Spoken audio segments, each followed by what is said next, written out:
Selamat pagi, assalamualaikum warahmatullahi wabarakatuh. Pagi-pagi kami sudah mulai saya tadi dari jam berapa ya bun? Aku mulai bangun tadi jam 3 lewat, lanjut bla bla bla bla, dan memulai megang pekerjaan itu dari jam 4 tadi. Kita udah collab sama Bang Udin tadi ya. Nah si bunda jam 5 lewat habis ngaji, tadi udah mulai pencatatan daripada Wondes. Nah satu nih guys, kita punya kebiasaan baru. Saya tuh udah lama banget nggak pernah ngopi, karena wah bagi saya ngopi itu bukan hobi lah gitu ya.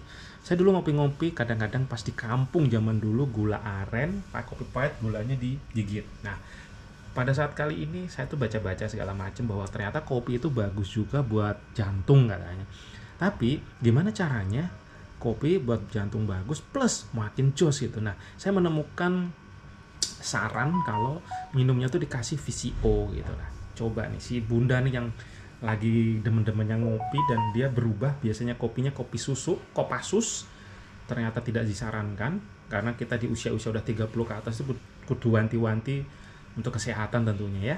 Nah kita kopi sehat gitulah ceritanya. Tapi kita tanya langsung ke bunda yang sudah mulai menggilai kopi VCO ini. Oke, hai, selamat pagi bunda. Pagi. Lagi ngapain pagi-pagi? Lagi jawabin chatting sama ngisi data ke Excel penjualannya Wondes nih. Sebenarnya jab-jab chat ini tugasnya admin, cuma karena pagi admin belum datang, si bunda udah gatel aja kalau lihat ada yang chat masuk gitu ya. Iya. Nah oke bun, ini si bunda kan suka ngopi nih. Kenapa jadi suka kopi VCO? Biasanya kopinya kopi tetangga nih. Iya, kopi. Kuku gitu kan. Jadi sebenarnya awalnya tuh aku nggak suka ya. Kopi hitam suka, tapi kalau dikasih es gitu. Dan awalnya pas ngeliat Mas Supri bikin kopi hitam dicampur VCO tuh awal ngerasain tuh kok aneh gitu, tengi gitu awalnya. Nah ternyata tuh aku ngerasain tengi kalau misalkan dicampur VCO itu kan kalau nggak diaduk dulu itu VCO-nya ngumpul di atas kan. Jadi aku minum VCO-nya tok, nggak kecampur kopinya. Nah makanya kalau minum kopi campur VCO itu harus diaduk dulu gini, terus habis itu diminum. Wow. Nampol ya.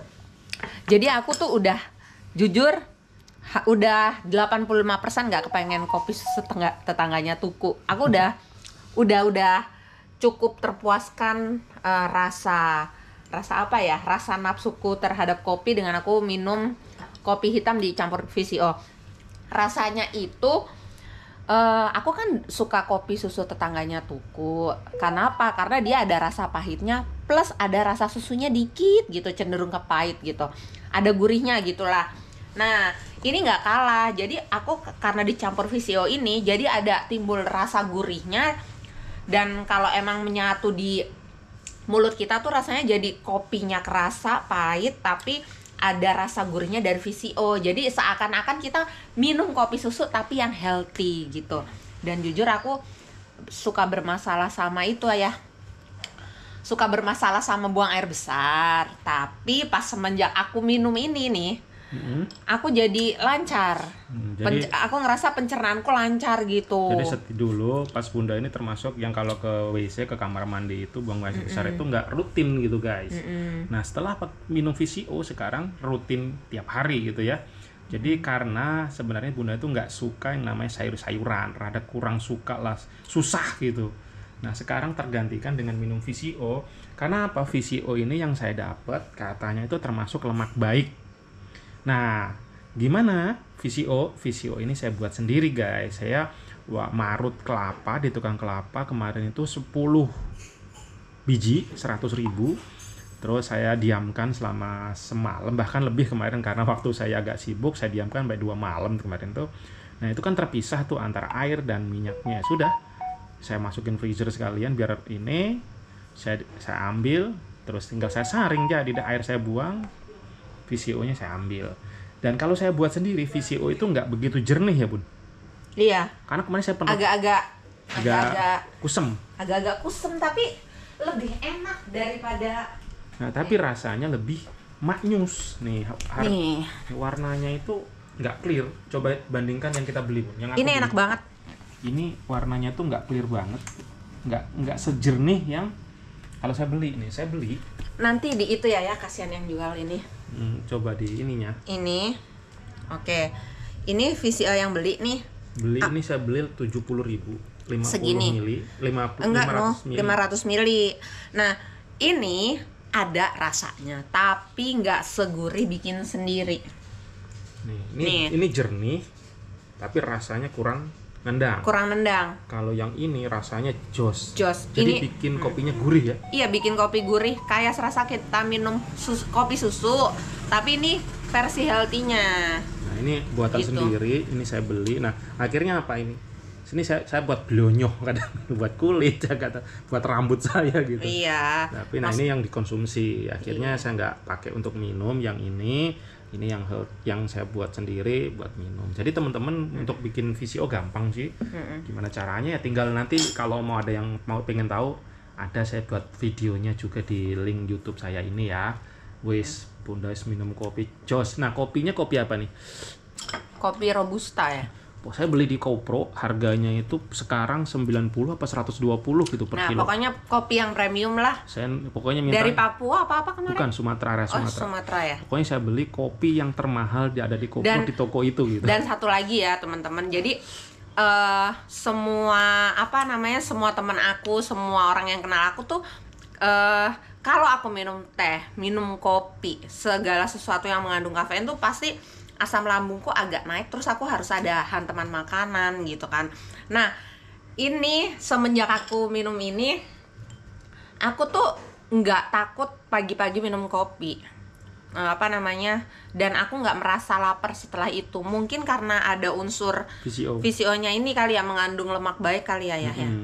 Kan lemak itu terbagi ada lemak jenuh, lemak trans segala macam. Nah, salah satu lemak baiknya ini gitu. Iya, berarti ini bisa jadi aku diet ya berarti? Iya, karena salah satunya memang untuk diet. Kenapa diet? Jadi minum kopi ini dia bisa menahan rasa lapar kan kopi.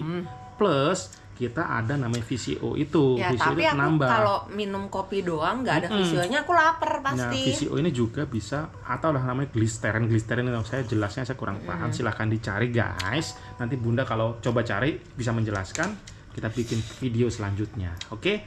Gitu aja Bunda. Iya nih, alhamdulillah closing. Ya, alhamdulillah tuh sambil minum kopi pagi. Mantap banget. Closing. Alhamdulillah. Jadi teman-teman, walaupun Bunda di rumah, sekarang gimana setelah memutuskan resign? Makin happy, makin bahagia, yang pasti makin semok, makin gembil bibinya nih. Karena tidurnya tercukupi. Terus kalau biasanya dimarahin, sekarang saja dimarahin mulu. Astagfirullah. Enggak, maksudku ya. Kalau dulu dimarahin bosnya mulu, sekarang gantian beliau marah-marah ke saya mulu. Bosku yang dulu mah enggak ngomelin, malah ngedidik. Enggak, artinya di kantor itu tekanannya beda sama di rumah. Sekarang beliau yang gantian menekan saya ini. Tapi bosku di kantor itu ganteng-ganteng loh ya. Begitulah intinya, bahwa mulai berentrepreneur ada hal positifnya juga, tentu juga hal negatifnya ada. Hal negatifnya apa?